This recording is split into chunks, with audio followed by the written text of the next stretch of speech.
We're gathered for another sculpture forum, and we're gathered via Zoom. And we've been to see an exhibition of work by Alice Adams at the Zürcher Gallery. And I am with Brandt, Junceau and Jock, the usual crew, and we're being recorded and filmed by Mallary. Thank you very much, Mallary. So I was not familiar with Alice Adams' work. In fact, I was completely unfamiliar with it. A pleasure. A second time we've been to see a show by a sculptor whose work I did not know. The previous one being Harold Cousins at Rosenfeld Gallery. Alice Adams was born in 1930, so she's not a young woman. I found this show fascinating, intriguing, really, and very thought-provoking, and I really enjoyed it. A lot to think about and ponder. The work in the show is dated from 1964 right through to the present, but the vast bulk of the pieces, there's not a huge amount of work, but most of the pieces date from the 1970s. And it seems that somewhere towards the end of the 1970s, or I guess early in the 1980s, Alice more or less seems to have given up a kind of studio-based practice in favor of engaging with public works, of which she executed quite a number, and that was of interest to me. I mean, just curious as to why that move, looking in the show for clues as to what would kind of lead to that, and not necessarily finding a lot. Okay, so that's my little introduction. I'll open it up. Brandt, Jock, what did you think? I think we don't know her work better because it hasn't been shown very much for quite a few years, before this show, really. There was, 20 years, I think. Well, I think even more. I think the last show was in the 1980s, the last one-person show. Yeah, I mean, for me, she was a name and not, without a visual memory. Yeah, I think the last kind of gallery show would be Hal Brom in 1981. Mm-hmm. There was a couple of shows in 2018, which I think were a kind of surveys of the public works that she had done, judging by the information in the gallery. So yes, you're right. I mean, that is why we would not be familiar with the work. It hadn't been seen for a long time. This work hadn't been seen for a long time. When I found that it was really, it wasn't fair to what she did to think about it in those terms. And it strikes me that she in person is a kind of eccentric, and that her work is eccentric. And that although, she was involved with other artists and some ideas that are out in the air at that time, I think ultimately people may look back on work of that time and see her work, among others, as really quite idiosyncratic. And you say more, I'm not sure what you mean, because I mean, I hear you, and I kind of like, I could kind of begin to get on board with what you're saying, although I did feel. Well, I think the artists at that time. you know, it was Yeah, a smaller right. world and a poorer world and a closer community. But I think I think those artists may not be looked upon as a members or aspects of a movement the way that was you know, routine in the pre-war era. Her work seems to me a kind of an outlier even to almost, you know, it seems almost an outlier to her own goals. I found it more miscellaneous and ironic, more observational, more critical, more kind of commentary on other art of her time and maybe other artists than I would have expected looking at the catalog, for instance. Well, it made a very different impression in person. Yeah, you're gonna have to give us some names, Brandt. I mean, you know, one of the things that I found myself being conscious of in the show was just how much of the era of the 70s the work was. Mm-hmm. You know, with a kind of you know, engagement, direct engagement with material and material processes, and with a kind of questioning of what sculpture could be, might be, should be. You know, an exploration of a kind of you know, what were the boundaries, if one could think in those terms of what sculpture, you know, might come from. Mm-hmm. But you know, that in itself, it's a, when I look at her work or some of these other 70s artists, like say an artist who dealt with space and architecture, like Gordon Matta Clark, or an artist who dealt with repetition, like Eva Hesse. Or, I mean, I think one of the people who came to mind was Jackie Windsor, some way. You know, the wood framing and lath, a certain like obsessive repetitiousness, which I don't think is part of Alice's work, because she was making a wall, and you know, the construction of a wall is a repetitious operation. When I Yeah, but there's still there's still this. I'm sorry to jump in, but there's still this kind of you know, matter of factness that is at the heart of a lot of what is being offered, and that's you know, that's very much the case with some of the other artists that you mentioned and that I would think of. But I found that in person, these things were not so matter of fact. They were really kind of elliptical, you know, a bit obscure, a bit elusive, you know, and really sort of tilted at this windmill of, I mean, to change the territory of an artwork. What did that really mean? Where did that really go? So it made a lumberyard into an art store. I don't know. I mean, what's the net gain in that?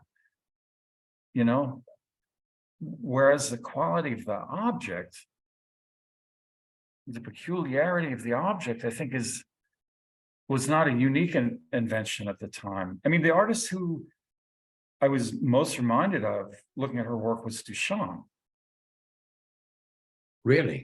Yeah, it feels like there's a kind of an inward, you know, rather obscure, very personal program that the artist that the artist thinks very seriously about and does not care at all to expose, not for itself.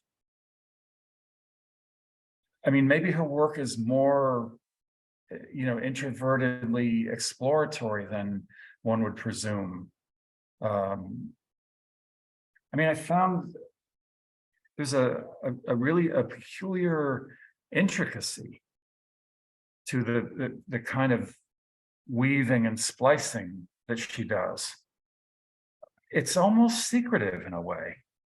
She's undemonstrative about it. I mean, that piece of the chain link and the red cable. I mean, you can't mistake that the piece is tied and knotted together. It's obvious. But the delicacy, the intricacy, the repetitive program of its construction, those really weren't obvious. You had to really kind of take a knee and sit with it and peer into it for that. I mean, that's a peculiar kind of object that you kneel down and peer into that way, like a well. And it feels like there's something inward and introverted at work. Yeah, I can see that, and we both did that. We both kind of like, interrogated the object in that way. But as one does as a practicing sculptor with other sculptors' work, I wasn't at all sure that the author of the work was planning to draw me into this kind of very intimate relationship with the object, as it were, to begin almost to try and unravel it somehow.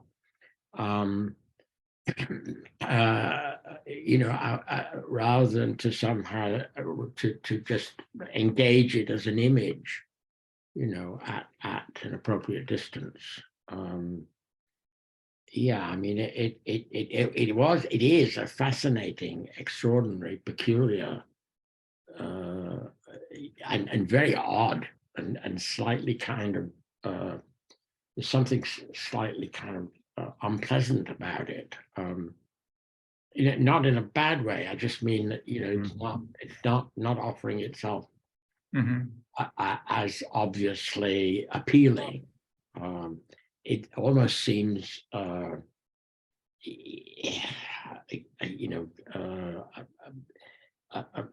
a kind of struggle, about a kind of obsessive entanglement, which is literally what it is. I agree with that, with all of that, and in a sense, I think you're right. It is quite unique, and for all that it shares, interests with other people that were working at the time, it is very much its own thing. I mean, in that regard, I did think of Eva Hesse as being someone who made things that were similarly complex in terms of their emotional presence. Really demanding and difficult, and for all the matter-of-factness, these things carry an emotional impact, I felt. I mean, at least a few of them. This one, the white thing against the wall that we're looking at, and the big wire fencing thing on the floor, and this column that we're looking at and talking about. I really liked, although we didn't talk about them in the gallery, I liked those two clabbered paintings, two clabbered images. As you enter the gallery on the right. Yeah, squarish. Yeah. 30 inches square, roughly. Yeah. Two almost identical, just with a subtle shift in the third dimension. And very little so-called process. which Yeah. I didn't mind at all. Yeah. Yeah. But I mean, they're that clabbered thing. It's like the what appear to be scales in the foam piece against the wall. You know, one board laps another, and doing so, they conceal something. I mean, it's in terms of house carpentry, it's a practical thing to shed water, you know, divide inside from outside. But psychologically facing them, they're handsome geometric objects, but they have a feeling of like closed louvers. It's almost like they seem like a mechanical iris that is closed. Mm-hmm, mm-hmm. And you feel that the person, that the author, is behind it somewhere.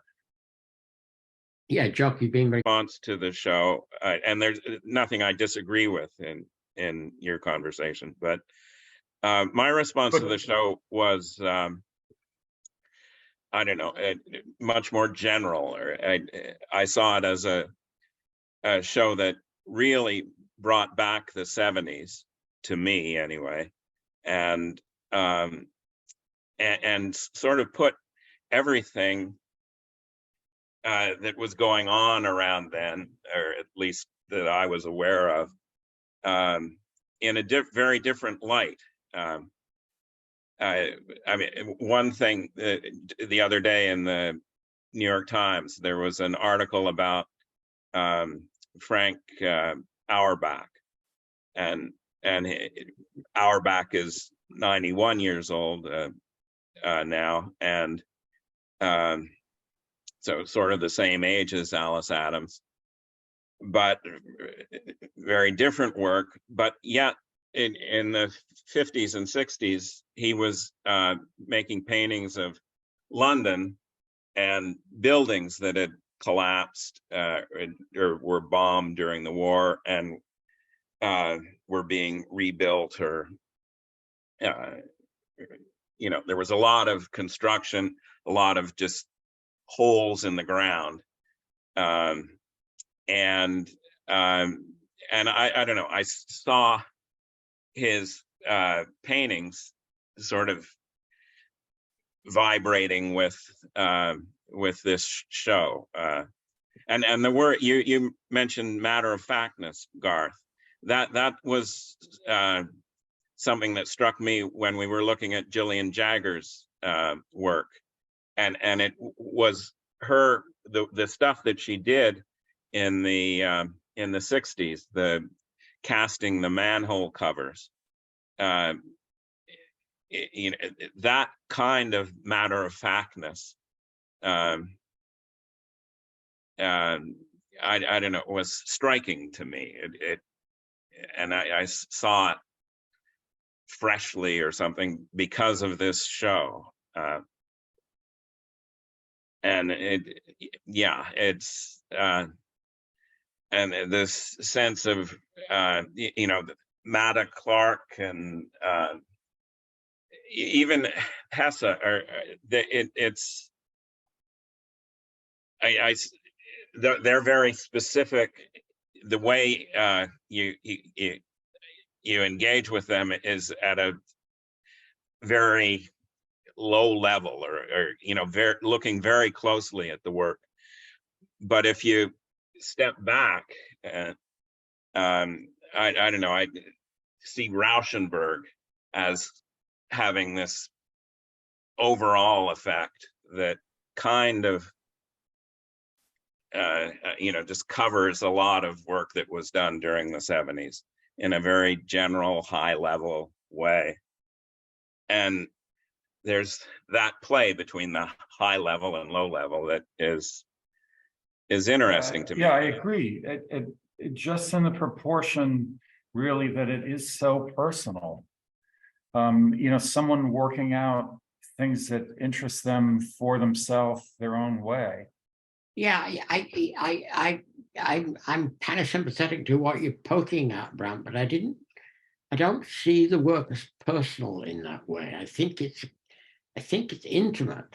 and in that sense it's personal, but it's not, I mean, not for the most part I'm dealing with the kind of inner psyche of the artist. It's not grappling with you know, questions of you know, Concealment. identity or emotional kind of states in an obvious way.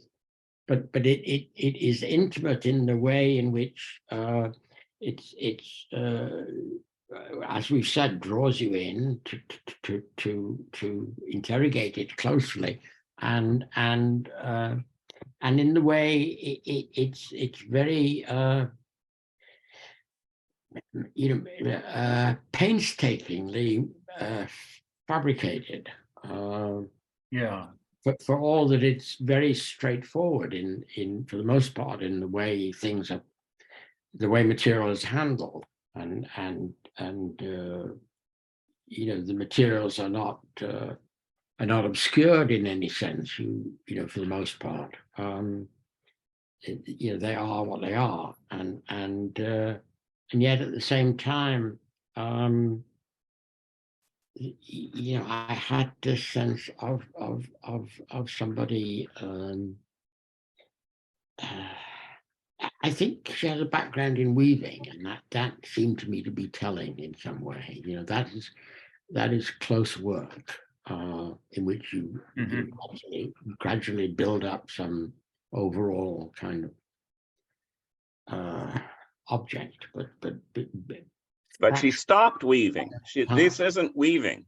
No, I know, but the kind of temperament that would draw one to weaving is still at work at some level. Although in that aluminum chain link piece and the two cable pieces, I mean, those really very strongly are essentially woven and knotted and tied, threaded over, under. I mean, I think there's a real kind of engagement, you know, that I found enthralling. Yeah, it continued. Or another thing that I thought about was Bruce Gagne's paintings that he's making right now, and there's a connection, or I mean, I don't think there's any. You know, I don't think Bruce has seen the show yet, anyway. But the running a brushstroke across a canvas, you know, one brushstroke after another, is in a way continuing what Alice and Frank Stella and a whole bunch of people started, you know, 50, 60 years ago. And it's that I connect with, or that I got excited. It wouldn't have the interest that it does without that peculiarity of the individual mission, and the delicacy with which the individual Alice, you know, pursues these pretexts that in themselves are, you know, terribly modest and arbitrary. And stripped down. You know, she refuses sort of to go into some kind of territory. There's something puritanical about the show, about the 70s. And even though about the 70s, no doubt. Sorry?